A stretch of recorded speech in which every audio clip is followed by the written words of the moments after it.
Sunil uncle, बड़ा दुख होता है ये देखकर कि 10 साल महापौर और 5 साल सांसद रहने के बाद अपनी उपलब्धि बजाने के बजाय आप लोगों को बरगलाने का काम कर रहे हैं।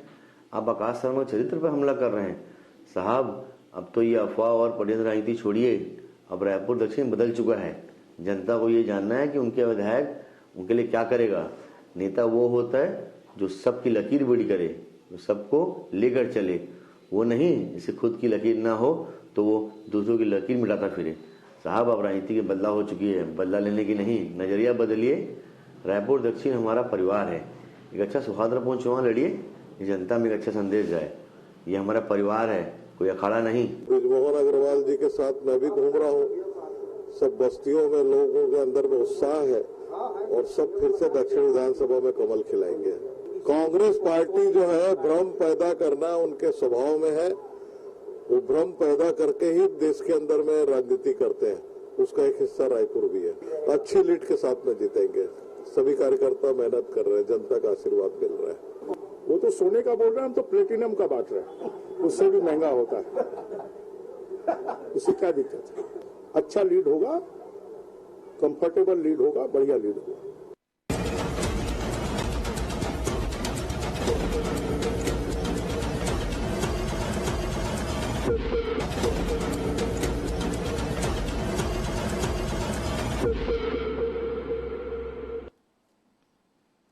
नमस्कार, मैं हूं मोहन तिवारी। आज के मुद्दे में आपका स्वागत है। और आज का मुद्दा, जैसे कि राजनीतिक हलकों में जिसकी चर्चा है, वो एक ही है कि दक्षिण का उपचुनाव किस तरीके का होगा, क्या वहां पर दांव पे चले और जनता वहां पर किसे चुनेगी।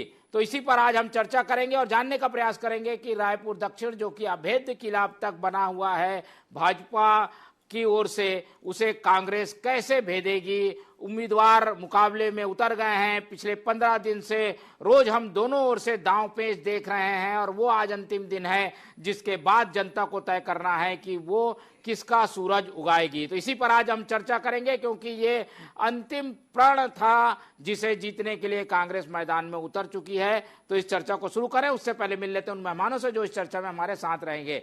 हम बहुत स्वागत करेंगे। हमारे साथ कांग्रेस का पक्ष रखने के लिए हमारे स्टूडियो में मौजूद है कांग्रेस के तेज तर्रार नेता मनीष दयाल जी, बहुत स्वागत है आपका। हमारे साथ इस पूरे मामले में राजनीतिक विश्लेषण शेयर करने के लिए मौजूद हैं स्टूडियो में हमारे राजनीतिक विश्लेषक वरिष्ठ पत्रकार मनीष वोरा जी, बहुत स्वागत है आपका। और भाजपा का पक्ष रखने के लिए हमारे साथ जुड़ रहे हैं नगर निगम में उप नेता भाजपा के नेता प्रतिपक्ष के भूमिका में मनोज वर्मा जी, बहुत स्वागत है आपका। तो तीनों मेहमान हमारे साथ बने हुए हैं और जैसा कि हमने बताया कि अब प्रचार थमने के बाद आखिरी दिन जो डोर टू डोर मीटिंग होती है वो भी हो गई और अब दोनों प्रत्याशियों ने भगवान की शरण में जाकर आशीर्वाद ले लिया है। भगवान किसको आशीर्वाद देते हैं, जनता का आशीर्वाद किसके साथ रहता है, इन्हीं सब बातों पर चर्चा करेंगे। एक एक करके बातचीत का दौर शुरू करते हैं और सबसे पहले उस भ्रम की बात जो कि आखिरी दिन फैलाई जाती है और दोनों ओर से खंडन भी आ चुका है। तो पहले मनीष दयाल जी की ओर चलते हैं। मनीष दयाल जी, पहले तो ये बात, एक वीडियो वायरल हो रहा है कि भाई युवा कांग्रेस आएगा, गुंडागर्दी हो जाएगा, दक्षिण को जला दिया जाएगा, इस तरीके की बात फैलाई जा रही है। भाजपा के खिलाफ भी कुछ बातें कांग्रेस ने फैलाई। तो क्या ये आखिरी दिन इसका भी कुछ असर होता है क्या? इस भ्रम का कितना आपको फायदा, कितना नुकसान होगा?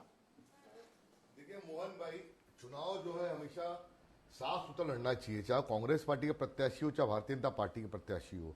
आकाश शर्मा युवा कांग्रेस का अध्यक्ष है, इससे पहले निश्चय का है, छत्तीसगढ़ में रहा है, सुंदरनगर में उसकी जन्मभूमि है, उसे हर व्यक्ति जानता है उसका नेचर कैसा है, किस परिवार को बिलोंग करता है। आज तक उस पर किसी भी गुंडागर्दी का, किसी भी तरह का कोई विवादित काम, क्योंकि यूथ कांग्रेस में आपने देखा कई बार कोई यूथ के कांग्रेसी लोग गुस्से में कुछ काम भी करते हैं जिससे कुछ उस पर अपराध दर्ज होता है, लेकिन आकाश की छवि ऐसी साफ है, सौम्य नेचर है। मेरे ख्याल से आपने भी मुलाकात की है, तो उससे जबरदस्ती दबाव डाल के जिस तरह से वो भाटा गांव में गए थे प्रचार के लिए, कोई मैटर कुछ और फर्जी मैटर को उसको दबाव डाल के जिस तरह से उसका विरोध किया गया, ये बहुत ही गलत मानसिकता है। ये अपने लोगों के द्वारा किसी का विरोध कराना। कांग्रेस के भी कई बाहुल क्षेत्र वाले वार्ड है, वहां भारतीय जनता पार्टी के लोग आते हैं तो वो अपना प्रचार कर रहे हैं, लेकिन कभी कांग्रेसियों ने ऐसा नहीं किया कि उसका मुर्दाबाद करे। तो ये बहुत गलत बात है, उसका फिर वीडियो बना के वायरल करना। कहीं ना कहीं ये आपका जो अंदर का मन का भय है चुनाव में, वो बताता है। जिस तरह से ब्रिजमोहन अग्रवाल जी ने कहा कि मैं 67,000 से जीते हैं पिछले बार, और लोकसभा में भी बहुत मतों जीते हैं, तो उन्हें तो कॉन्फिडेंट होना चाहिए कि उनका जो डमी प्रत्याशी है, जो डमी मैं कहूंगा क्योंकि वो स्वयं सुनील सोनी जी कह रहे हैं बृजमोहन जी को लेकर घूम रहे हैं, तो एक तरह डमी उनके प्रत्याशी है। वो बृजमोहन जी खुद बोलते हैं कि मेरा डबल इंजन है, मैं हूं समझ लो, मेरा प्रतिरूप है। तो वो अपने डमी प्रत्याशी को जिस तरह से लेकर घूम रहे हैं, जिस तरह से वो बातें कर रहे हैं, तो मुझे कहीं ना कहीं लगता है कि उन्हें डर है कि उनकी जो लगातार 6 बार की जो विधायकी रही है, जिसमें उन्होंने लोगों जुड़ा है, वो खत्म ना हो जाए। क्योंकि दक्षिण के जो लोग हैं वो बहुत समझदार है। छत्तीसगढ़ के मूल सबसे पुराने यदि आप लोग जोड़ेंगे, ब्राह्मण पारा से लेके यदि आप जो कंकाली पारा एरिया है, सोनका पारा, ये पुराने जो रायपुर के जो पुराने रहवासी है, जो प्योर छत्तीसगढ़ी जिसे हम कह सकते हैं, वो लोग हैं। वो समझते हैं छत्तीसगढ़ की अस्मिता क्या होती है, छत्तीसगढ़ी व्यक्ति कौन है। तो इस तरह की भ्रम की बातें करना नहीं चाहिए। और बृजमोहन जी, मैं आपका बहुत सम्मान करता हूं, लेकिन मैं इस बात से काफी आहत हुआ हूं कि आप लोकसभा में सांसद बनने के बाद इस तरह की हथकंडे अपना रहे हैं। मुझे लगता है कि बहुत निंदनीय काम है ये। चलिए, ये तो हथकंडे दोनों ओर से ही अब अपनाए जा रहे हैं, लेकिन कांग्रेस की ओर से मनीष दयाल जी ने सारी बातें साफ कर दी है और जीत का दावा कर दिया है। अब चलते हैं मनोज वर्मा जी की ओर और उनसे जानने की कोशिश करते हैं। मनोज जी, ये आखिरी दिन है और राजनीति में तो सब कुछ जायज है कहा जाता है, शायद इसीलिए आप लोगों की ओर से भी कुछ जानकारियां आ रही है, भ्रम जैसी, अफवाहें जैसी, और कांग्रेस की ओर से भी कुछ जानकारी आ रही है। कहा जा रहा है कि जीतने के लिए तो सोने के सिक्के बांटे जा रहे हैं, इस तरीके का भी भ्रम फैलाया जा रहा है। पहले तो इसकी बात क्लियर कर दीजिए, और जीत के लिए आप लोग क्या लग रहा है, क्यों जीतेंगे, इस पर भी बताइएगा। देखिए, किसी प्रकार का कोई भ्रम ना फैलाए। मेरा भी मानना यह है कि अनावश्यक भ्रम फैलाना या किसी के बारे में अनावश्यक वीडियो फैलाना, मैं इस बात को वाकई सहमत नहीं हूँ। पहले शुरुआत कांग्रेस पार्टी ने किया कि किसी मौलाना के द्वारा चुम्मा लेते हुए सुनील सोनी जी का फोटो वायरल करना।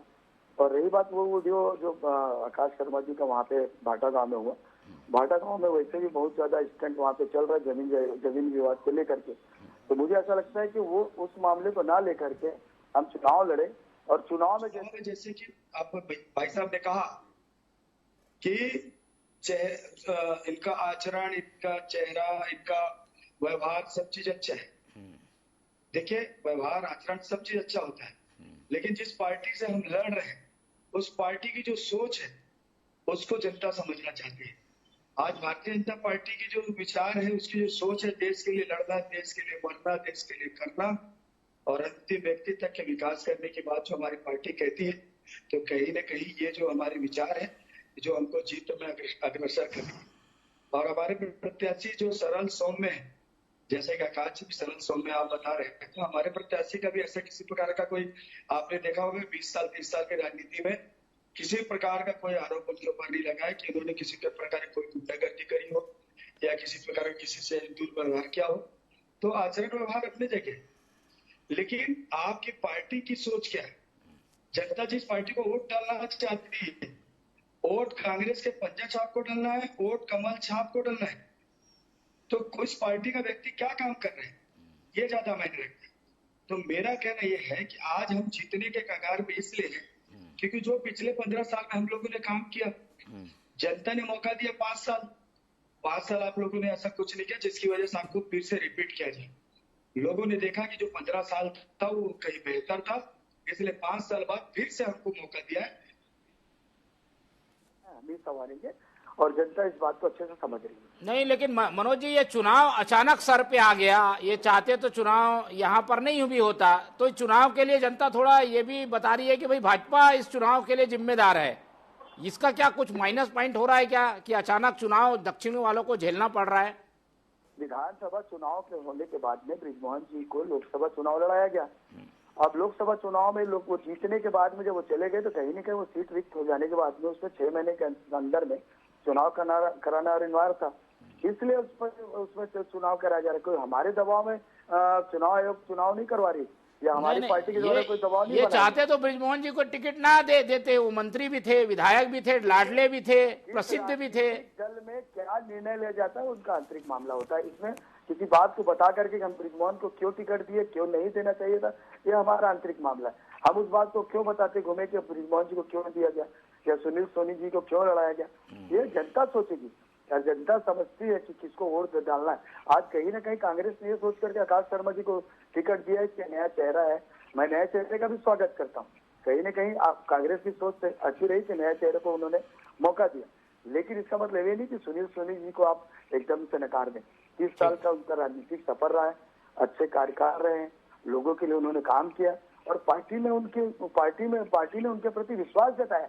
भारतीय जनता पार्टी जो पूरे विश्व की बड़ी पार्टी यदि किसी प्रत्याशी को विश्वास जताती है तो मुझे लगता है कि प्रत्याशी कहीं न कहीं पूरी तरह से ठीक है। चलिए, मनोज जी ने बड़ी सफाई से अपनी पार्टी का पक्ष रखा है, लेकिन आखिर हो क्या रहा है, एक निष्पक्ष राय सुन लेते हैं। मनीष वोरा जी हमारे साथ बने हुए हैं, दक्षिण के निवासी भी हैं, लंबे समय से पत्रकारिता भी कर रहे हैं। मनीष जी, दक्षिण को आप करीब से जानते हैं, कई बातें आई गई, भ्रम भी फैलाया गया, प्रत्याशियों ने जो अपनी बातें कही हैं उसके हिसाब से आपका क्या आकलन है, जनता के मन में क्या ज्यादा इफेक्ट कर रहा है इस वक्त? देखिए मोहन जी, सबसे महत्वपूर्ण चीज ये है कि ये जो उपचुनाव हो रहा है, इस उपचुनाव में सबसे बड़ी भूमिका जो है वो मुझे लगता है बृजमोहन अग्रवाल जी की है, जिनका ये जो यहाँ से 8 बार विधायक रहे हैं। और यदि हम बात करें दोनों प्रत्याशियों को लेकर के और जनता के मन स्थिति को लेकर के भी यदि बात करेंगे तो मुझे लगता है जनता के बीच में इस चुनाव को लेकर के कोई बहुत बड़ा रिएक्शन देखने को नहीं मिल रहा है। न तो कांग्रेस पार्टी के कार्यकर्ताओं में देखने को मिल रहा है, न भाजपा के कार्यकर्ताओं में देखने को मिल रहा है। उदासीनता है थोड़ी जी, कुल मिलाकर के पूरी उदासीनता का माहौल है। सबसे महत्वपूर्ण चीज ये होगा कि कल का जो दिन है, कल का दिन बहुत महत्वपूर्ण है। इस दिन देखिए जितना प्रतिशत मतदान का जाएगा वो तय करेगा कि क्या इस चुनाव का भविष्य होगा। हालांकि इस चुनाव के पीछे जो पूरा चुनाव का संचालन करने वाले बृजमोहन अग्रवाल जो हैं, उनका जो रिकॉर्ड यदि देखा जाए तो अब तक के उपचुनाव जहां जहां भी उन्होंने संचालन किया वो सारे उपचुनाव में उन्होंने जीत दर्ज कराई है पार्टी के लिए। लेकिन यहां पर थोड़ी सी परिस्थितियां मैंने कहा ना कि अलग है, यानी बृजमोहन अग्रवाल की जो शैली है चुनाव लड़ने की या जिस प्रकार से वो चुनावों का संचालन करते हैं वो शैली कहीं देखने को नहीं मिल रही है। न मतदाताओं के अंदर कोई बहुत ज्यादा उत्साह देखने को मिल रहा है, न कार्यकर्ताओं में उत्साह देखने को मिल रहा है। लेकिन एक चीज यह है कि दोनों ही पार्टी सांगठनिक स्तर पर बड़ा प्रयास यहां पर कर रही है। कांग्रेस को लग रहा है कि ये हमारे लिए एक सुनहरा मौका है जिसको हम कैश करा करके दक्षिण को जीत सकते हैं, और वहीं भारतीय जनता पार्टी को ये लग रहा है कि ये जो समय है, ये जो सीट है, इस सीट पर जीतकर हम ये बता सकते हैं कि हमारी सरकार ने पिछले 9 महीने में जो कार्यकाल किया रहा है उस पर जनता ने मोहर लगाई है, हमारे कार्यकाल को सफल बताया है। तो ये दोनों चीजें वहां पर दिख रही है। लेकिन मैंने पहले भी कहा कि देखिए कार्यकर्ता यदि उत्साहित नहीं है, जनता यदि उत्साहित नहीं है, तो सबसे बड़ा फैक्टर यही होगा कि वोटों का प्रतिशत जो रहता है, कितना परसेंट वोटिंग कल होती है और किस प्रकार वोटिंग की शुरुआत होती है। रुझानों से ही समझ में आने लगेगा कि क्या स्थिति दक्षिण में देखने को मिल रही है। निश्चित रूप से यदि पुराने रिकॉर्ड छत्तीसगढ़ के उपचुनाव के भी हम देखें तो उसमें सत्ताधारी दल के पक्ष में चुनाव गया है हर बार, लेकिन यहां जो परिस्थितियां बन रही है वो परिस्थितियां थोड़ी सी अलग हैं और उसमें हो सकता है कि कुछ परिवर्तन देखने को मिले जनता की तरफ से भी और कार्यकर्ताओं की तरफ से भी। वोटिंग प्रतिशत काफी हद तक तय करेगा, और वोटर जो अगर उदासीन है तो इसका खामियाजा उसको पड़ता है जो कि ज्यादा लीड अब तक लेता आया, यानी बीजेपी को थोड़ा सेटबैक हो सकता है। मनोज जी, वोटर क्यों उदासीन है, क्यों उनमें उत्साह नहीं दिखाई देता? पहले भी चुनाव हम दक्षिण में देख चुके हैं, आप वहीं के रहने वाले हैं। इस उदासीनता का कहीं नुकसान तो नहीं हो जाएगा भाजपा को? देखिए, जनता में उदासीनता कैसे आप मान सकते हैं जब तक वोट नहीं डला है, वोट में कितने प्रतिशत वोट डले नहीं है, आप कैसे मान लेंगे कि उदासीनता है? जनता में एक सैलाब आता है वोट डालने के दिन, उस दिन जब वोट का प्रतिशत कम हो तब हम मान लें कि उदासीनता रही है। आप आकलन में नहीं बोल सकते हैं। आज जो प्रचार जिस तरह से कांग्रेस और भाजपा दोनों कर रही है, कहीं न कहीं दोनों पार्टियों ने अपना पूरा ताकत झोंक दिया। आज कांग्रेस के भी पूरे विधायक दल पूरा घूम रहे हैं, हमारे पार्टी के पूरे प्रदेश के नेता घूम रहे हैं। तो कहीं न कहीं चुनाव का ये जो माहौल मैं अभी पहली बार जो देख रहा हूँ उपचुनाव में, ये तो हम जो लगातार जो चुनाव पिछले बार देखे उसमें इतना उत्साह नहीं हुआ करता था जितना उत्साह इस समय दोनों पार्टियों में दिख रहा है। और रही बात जनता का मन, तो जनता का मन तो हम उसी दिन समझेंगे जिस दिन में वो वोट डालने जाएंगे या नहीं जाएंगे। ठीक है, चलिए, मनोज जी का मानना है क्योंकि प्रचार काफी जोर शोर से हुआ है, दोनों पार्टियों ने अपने अपने दिग्गजों को उतारा, विधायक दोनों ओर से एक एक वार्ड में बैठे हुए हैं, इससे लगता है कि वो प्रचार के कारण वोटिंग ज्यादा होगी। मनीष जी, आपका क्या आकलन है, क्या ये वोटिंग ज्यादा कम, इसका नुकसान कांग्रेस को या फायदा होगा? देखिए, निश्चित रूप से मैं मनोज भाई की इस बात को मैं मानता हूं कि इस बार वोटिंग ज्यादा होगी, क्योंकि एक ही चुनाव है पूरे प्रदेश में अलग अलग सभी प्रदेशों के, चाहे भारतीय जनता पार्टी और कांग्रेस के सभी नेता बड़े बड़े कांग्रेस में तो बड़े बड़े विधायकों को, पूर्व मंत्रियों को सेक्टर का सह प्रभारी तक बनाया है। मुझे खुद बूथ की जवाबदारी मिली है। तो बहुत संगठन, दोनों जगह का संगठन जो संगठन स्तर में काम कर रहा है, लोगों के बीच जा रहा है, वोटिंग को ज्यादा बढ़ाना दोनों पार्टी का उद्देश्य है। और हमें इसलिए लग रहा है ये जीत हमारी आसान है। उसका सबसे बड़ा कारण तो मैंने बताया कि सुनील सोनी जी के जो 30 साल की राजनीतिक कैरियर में जो उन्होंने एक भी काम नहीं किया, निष्क्रियता जो रही है, उसका कहीं ना कहीं जनता ने मन बना लिया है। दक्षिण में बृजमोहन भैया नहीं है, जो बृजमोहन भैया खुद जो चाहने वाले लोग हैं वो भी इस बार अलग उनकी सोच है कि भाई हम पार्टी को नहीं, हम बृजमोहन जी को देते थे, लेकिन इस बार हम व्यक्ति विशेष को, जो युवा है, जो दिख रहा है, उसको हम वोट देंगे। ये दिख रहा है। फिर साल भर तो भारतीय जनता पार्टी का, देखिए जो सत्ता परिवर्तन हुआ था उसमें बहुत सारे कारण थे, लेकिन जिस तरह से भारतीय जनता पार्टी सत्ता पे आई थी, विष्णुदेव जी को जो सरकार सौंपी गई थी और उनसे उम्मीद की गई थी कि भाई ये आए हैं, ये 10 बहुत अच्छा काम करेंगे, लेकिन जिस तरह से उदासीनता से एक कार्य पूरे प्रदेश में हो रहा है। राजधानी दक्षिण का चुनाव है, मेन राजधानी है, वहां पे कितनी चाकूबाजी घटना है। मोहन जी, मैं तो आपके चैनलों में रोज देखता हूं, दोहरा हत्याकांड हो रहा है, चाकूबाजी हो रही, गोलीबारी हो रही है, लोगों को शूट किया जा रहा है, बाहर बाहर के झारखंड इन सब बातों को कांग्रेस अपने पक्ष में मारे। मनोज जी, ये सब चीजें जो है कहीं ना कहीं सरकार की नाकामियों को उजागर कर रहा है, और सरकार को जगाने के लिए मुझे लगता है, देखिए मालूम है, जनता को मालूम है कि चुनाव से कांग्रेस जीतती है तो कोई फायदा होता नहीं है, लेकिन ये कम से कम कांग्रेस जीत के बताना चाहती है, सत्ता जनता बताना चाहती है कांग्रेस के पक्ष में मतदान करके कि सरकार जागे और 4 साल जो उनके पास है उसमें अच्छा कार्य करे। मुझे सरकार को एक मैसेज देने के लिए दक्षिण की जनता शायद खिलाफ में वोट कर दे।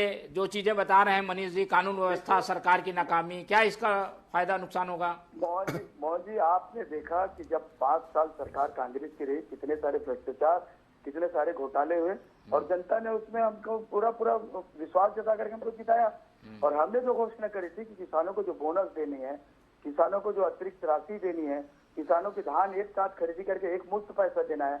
और सबसे बड़ी बात जो आपने देखा हो कि महतारी वंदन में हमने जो घोषणा किया, ऐसा नहीं कि 1 रुपया दिए तो 15 पैसा पहुंचा, 1000 देने की बात की, आज उनके खाते में 1000 रुपया आ रहे हैं। और यही बात कानून व्यवस्था की बात, तो कानून जो अपना काम कर रही है उसी से डर करके आज कांग्रेस को देखिए आप, आज जितने भी कांड बढ़े हुए हैं, आज साल 10 महीने में यदि 2 बड़े कांड आप देखेंगे, चाहे बलौदा बाजार की घटना हो, चाहे दोहरे हत्याकांड हो, किस नेता का नाम आता है बताइए आप? भारतीय जनता पार्टी के ऐसे किसी नेता का नाम बताइए जो ऐसे बड़े कांडों में जिनका नाम आता हो। आज अगर बदनाम करने का काम कानून को, प्रशासन को अगर किया जा रहा है तो कांग्रेस के द्वारा किया जा रहा है। आप क्यों इतने उत्साहित हो जा रहे हैं कि आप हारने के बाद किसी भी पुलिस वाले को मारने में दौड़ जा रहे हैं, किसी भी जगह में आप आग लगाने में लग जा रहे हैं, कहीं पे दंगा करने में लग जा रहे हैं? भाई आपको जनता ने मैंडेट दिया है, आप उसे स्वीकार करें, हमको काम करने दें। आप बिना वजह हमें भड़काने का या हमको भड़काने का प्रयास कर रहे हैं ताकि हम भटक जाए अपना रास्ता, और जो काम हमको जनता के लिए करना है वो ना कर पाए। बिल्कुल। चलिए, सरकार की क्या फायदे हैं, क्या उसकी सफलताएं हैं, वो सब तो जनता को तय करने दीजिए। दोनों ओर से बातें आ गई, लेकिन हम अब इस पर आएंगे कि समीकरण क्या वहां बैठ रहा है। कहा जा रहा है कि मुस्लिम ब्राह्मण कॉम्बिनेशन से कांग्रेस आई है। मनीष जी से समझ लेते हैं क्या इसका फायदा होगा, और मुस्लिम ब्राह्मण कॉम्बिनेशन बन जाता है तो बीजेपी को क्या नुकसान होगा? क्या मनीष जी? देखिए, निश्चित नहीं, मनीष बोरा जी।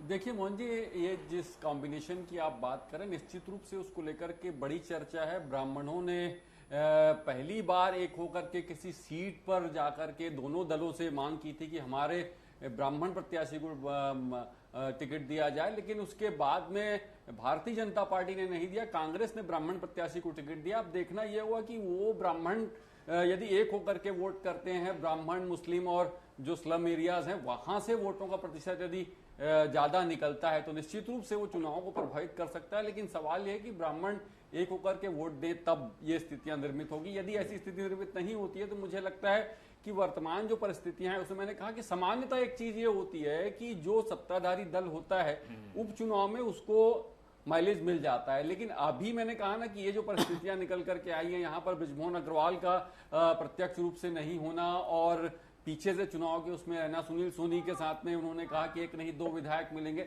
ये सारी चीजें तो निश्चित रूप से वहां पर आ रही है। मगर जो बोलना चाहिए कि सोशल मैकेनिज्म जिसको बोलते हैं उस पर कांग्रेस ने भी बहुत काम किया है, ब्राह्मण, मुस्लिम और अन्य। देखिए, मैंने देखा पहली बार कांग्रेस ने समाज वाइज लिस्ट जारी करी है, जिसमें गुजराती समाज, मुस्लिम समाज, ब्राह्मण समाज, इस प्रकार के तमाम लोगों के जितने भी कांग्रेस में नेता हैं उन सभी को अलग अलग जिम्मेदारियां दी गई थी, उनको अलग अलग सेक्टर्स में लगाया गया था कि किसी भी प्रकार से वो इस सीट को जीतना चाह रहे थे। लेकिन इसके साथ एक महत्वपूर्ण चीज मोहन जी यहां पर यह भी थी कि कांग्रेस जो है, मुझे लगता है कि एक तरीके से बृजमोहन अग्रवाल चाहे चक्रव्यूह में फंसती भी नजर आ रही है मुझे, क्योंकि जिस प्रकार से कांग्रेस दिखा रही कि हम पूरा एक होकर चुनाव लड़ रहे हैं, मगर वैसी स्थितियां थी नहीं। आप देखिए, आखिरी दिन भाजपा ने जब रैली निकाली तो उस रैली में भाजपा के सारे दिग्गज मौजूद थे, मगर कांग्रेस के प्रत्याशी के साथ कांग्रेस के दिग्गज नजर नहीं आए। वो प्रचार तो कर रहे हैं कांग्रेस के दिग्गज, चाहे वो टीएस सिंहदेव हो, चाहे भूपेश बघेल हो, चाहे अन्य जितने भी नेता हो, चरणदास महंत हो, दीपक बैज हो, ये सारे लोग प्रचार तो कर रहे हैं, मगर कहीं भी एक साथ निकल करके एक कोई मैसेज देने का काम या जनता को सीधे तौर पे प्रभावित करने का कोई काम मुझे नजर नहीं आया। भूपेश बघेल जो सबसे बड़ा चेहरा है कांग्रेस का, मुझे लगता है उन्होंने केवल एक सभा लेकर के तीसरी कर दी, केवल औपचारिकता पूरी करी है। तो ये जो स्थितियां हैं, कांग्रेस जो बटी बटी सी जो नजर आ रही थी, एक दिखाने का प्रयास कर रही थी, उसका फायदा भारतीय जनता पार्टी को निश्चित रूप से मिल सकता है। और ब्राह्मण वोट की जो बात हम कर रहे थे, ब्राह्मण वोटों को लेकर के भी देखिए, मेरे पास जो कुछ इनपुट्स आए हैं उसमें यह लग रहा है कि एक व्यक्ति जो है एक जगह जाकर के खड़ा होता है, ब्राह्मण समाज का नेता है, एक जगह जाके खड़े होकर बोलता है आकाश को वोट दो, दूसरे मंच से खड़े होकर के बोलता है कि भाजपा को वोट दो। तो ये भी स्थितियां संशय की स्थिति है। ठीक है, तो देखिए, ये जो स्थितियां हो सकता है, क्या दबाव है क्या नहीं है ये मैं नहीं जानता हूं, लेकिन ये दोनों ही वीडियो मैंने देखे थे, दोनों वीडियो दिख रहे थे। लेकिन उसके बाद भी मैंने कहा कि सीधे तौर पे सरकार पे होने का फायदा भाजपा को मिलता दिख रहा है। लेकिन यदि जो परिस्थितियां बन करके आ रही, जिस बात का जिक्र मनीष दयाल जी कर रहे थे, कानून व्यवस्था की स्थिति को लेकर के, सरकार के ओवरऑल रिकॉर्ड को लेकर के जो स्थितियां निवृत्त हो रही है, वो यदि जनता के मन में बैठ गया है तो मुझे लगता है कि कुछ परिस्थितियां बदल भी सकती हैं। ठीक है, दो बड़ी बातें सामने आ रही हैं कि ये मुस्लिम ब्राह्मण कॉम्बिनेशन का फायदा हो सकता है, और दूसरी कांग्रेस की एकजुटता नहीं दिख रही है। जरूर प्रचार में सब आए और बिखरी बिखरी कांग्रेस दिखी। मनीष दयाल जी, दोनों बातें क्या फायदे में रहेंगी आपके या नुकसान में रहेंगी? कांग्रेस पार्टी का शुरू से मानना है कि उनके लिए हिंदू, मुस्लिम, सिख, ईसाई सब है भाई भाई। कांग्रेस कभी जातिवाद की राजनीति नहीं करती है। ब्राह्मण समाज ने मांगा, लेकिन उसके अलावा ऐसा नहीं कि आकाश शर्मा जी ब्राह्मण है इसलिए टिकट दी गया। वो यूथ कांग्रेस के है, यूथ कांग्रेस के अध्यक्षों को इससे पहले इतिहास रहा है, टिकट देते रही गई। दक्षिण में योगेश तिवारी को भी दी गई है। तो ब्राह्मण उनका होना एक तरह से उनको बेनिफिट है कि ब्राह्मण समाज के बहुत लोग उस क्षेत्र में है। मुस्लिम समाज के लोग हैं, हमारे सिख समाज के, छत्तीसगढ़ी साहू समाज के लोग हैं, सभी समाज का हमको सहयोग मिल रहा है। मैं जिस क्षेत्र में काम कर रहा हूँ वो छत्तीसगढ़ी बेल्ट है, साहू समाज के लोग, सतनामी समाज के भाई लोग हमारे हैं, वो भी खुल के सामने आ रहे हैं। दूसरी चीज जो आपने कहा था कि एकता नहीं दिख रही है, बिल्कुल गलत बात है। पहली बार मैंने किसी उपचुनाव में, पहली बार मैं इसलिए बोल रहा हूं, इससे पहले भी उपचुनाव मैंने देखे हैं, पहली बार किसी उपचुनाव में प्रदेश के सभी नेता, मैंने कहा ना कि बड़े बड़े जो पूर्व मंत्री रहे हैं वो मंत्री सेक्टर के सह प्रभारी काम कर रहे हैं, बूथ का काम कर रहे हैं, सभी अपना घर बार छोड़ के यहाँ बैठे हैं। भूपेश बघेल जी की लगातार सभाएं रही हैं, मैं जिस जगह का प्रभारी वहां पे भी उन्होंने सभाएं दी। महंत जी आए हैं उस क्षेत्र में, दीपक बैज जी, अध्यक्ष जी अपना क्षेत्र छोड़ के रायपुर कार्यालय बैठे, रात को 3-3 बजे तक वो समीक्षा कर रहे हैं, सबसे बातें कर रहे हैं, हर वार्ड में, हर ब्लॉक में जा रहे हैं। तो इतना ज्यादा जो एकता से चुनाव कांग्रेस लड़ रही है, इसमें यदि कहना कि कांग्रेस टूट के लड़ रही है तो बिल्कुल गलत मैं मानता हूं।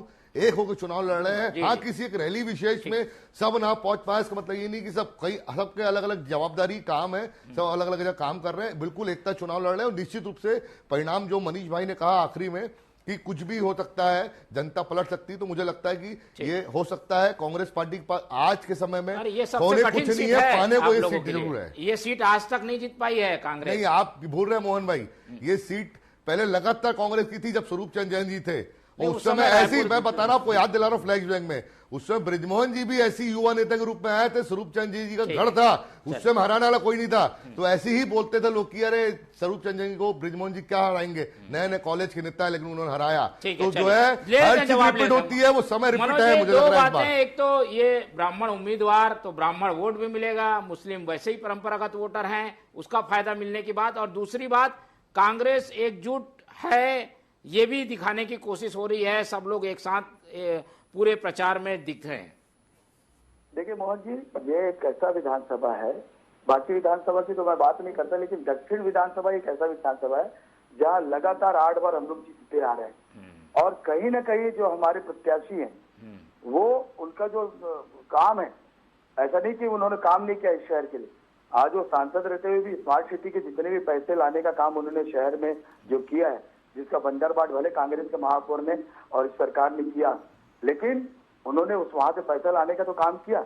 और रही बात जातिगत और धर्म के आधार पर कोई चुनाव नहीं होता है। हमारा शहर सर्वधर्म वाला, दक्षिण विधानसभा तो मैं कहता हूँ कि सर्वधर्म वाला जगह है।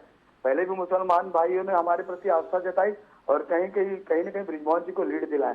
और रही बात ब्राह्मण प्रत्याशी, तो इससे पहले भी महंत जैसे लोग चुनाव लड़े जिनका सब लोग पैर भी छूते थे, तो उसमें भी हमको बहुत ज्यादा लीड कहना चाहिए कि वो पूरे विधानसभा में सबसे ज्यादा लीड से विधानसभा में जीते। और इस उपचुनाव में तो हमारी जीत निश्चित है, चाहे वो कोई भी प्रत्याशी होता। मैं नहीं बोलता कि ब्राह्मण प्रत्याशी खड़ा है तो वो हमको तकलीफ हो रही है। आज ब्राह्मण हमारे पार्टियों में भी जुड़े हुए हैं, जो लोग हमारे पार्टी के प्रति आस्था रखते हैं और काम भी कर रहे हैं। बहुत ज्यादा ब्राह्मण हमारे पार्टी में, आपको बता दें, कहीं न कहीं उसका लाभ हमको मिल रहा है। तो प्रत्याशी की मांग चलो की गई थी, अच्छी बात है, लेकिन ब्राह्मणों का वोट पूरा मिलेगा ऐसी गारंटी तो मुझे कहीं नहीं दिखाई देती। तो मेरा मानना है कि जो दक्षिण विधानसभा का जो चुनाव है, ये धर्म जातिगत से ना होकर के पार्टी की लड़ाई है और जो पार्टी की विचारधारा है उसकी लड़ाई है। ठीक है, चलिए ये दोनों बातें आगे। मनीष जी आपको जोड़ना चाह रहे थे, ऐड ऑन करना चाह रहे थे बात को, फिर लास्ट कमेंट है जी। देखिए, मैं ये कहना चाह रहा था कि निश्चित रूप से मनीष जी इस बात को कह रहे थे कि हमारी कांग्रेस पार्टी एक होकर लड़ रही है और सब जगह जा रहे हैं। भूपेश बघेल जी ने बहुत सारी सभाएं ली, तो भूपेश बघेल जी ने कितनी सभाएं ली ये बता दें। और दूसरी एक चीज मैं और कहना चाहूंगा, दक्षिण विधानसभा के कांग्रेस के एक ब्लॉक अध्यक्ष ने खुलेआम फेसबुक में इस बात को लिखा है कि मैं कांग्रेस के नेता और कार्यकर्ताओं से नाराज हूं। ऐसी स्थिति क्यों निर्मित हो रही है? यदि जो सब कुछ अच्छा है तो इस प्रकार की स्थितियां निश्चित रूप से इस पर सवालिया चिन्ह लगाती है कि क्या सब कुछ कांग्रेस के अंदर अच्छा है वास्तव में। ठीक है, और ये सारी चीजें इफेक्ट करेंगी और जनता सब चीज देख रही है, इसलिए हम उन पर छोड़ते हैं कि वो किसे अपना वोट करें और कल कर हमारी निगाह बने रहेगी। आज हमने विश्लेषण के जरिए जानने की कोशिश की कि कांग्रेस क्या सोचती है, भाजपा क्या सोचती है और समीकरण क्या कुछ कह रहे हैं, लेकिन असली परिणाम तो 23 को पता चलेगा। लेकिन कल भी हम इस पूरी खबर पर आप लोगों से राय लेते रहेंगे। फिलहाल इस चर्चा को यहीं खत्म करते हैं। हमारे साथ मनोज वर्मा जी जुड़े, उनका बहुत धन्यवाद। मनीष दयाल जी ने अपना समय दिया, उनका बहुत धन्यवाद। और मनीष वोरा जी हमारे साथ बने रहे, उनका बहुत बहुत धन्यवाद। तो तीनों मेहमानों का धन्यवाद करते हुए आज की चर्चा ही खत्म करते हैं और आप लोग से रखते हैं उम्मीद कि आप लोग देखते रहेंगे TV24। रखिए अपना बहुत ख्याल। नमस्कार।